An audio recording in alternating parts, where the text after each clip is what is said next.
பாரத பிரதமர் நரேந்திர மோடிஜி அவர்கள் ஒரே நாடு ஒரே வரி ஒரே சட்டம் என்ற கொள்கையை, ஒரே தேர்தல் என்ற கொள்கையும் இப்பொழுது முன்வைத்துக் கொண்டிருக்கிறார்கள். ஒரே வரி என்று சொன்னால் ஒரு கட்ட வரி தான் இருக்கப்பட வேண்டும். 4 கட்ட வரி இருக்கிறது. 5, 12, 18, 28 என்று 4 கட்டங்களாக வரி விதிப்பு இருக்கிறது.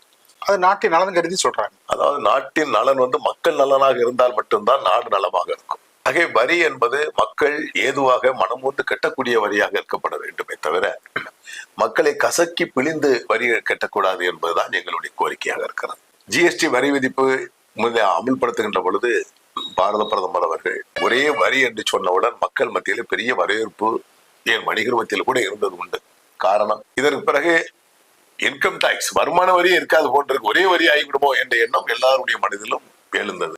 ஆனால் அது கடந்த 7 ஆண்டுகளாக தொடர்ச்சியாக அந்த வரி விதிப்பில் எந்த மாற்றம் இல்லாமல் பல்வேறு வரி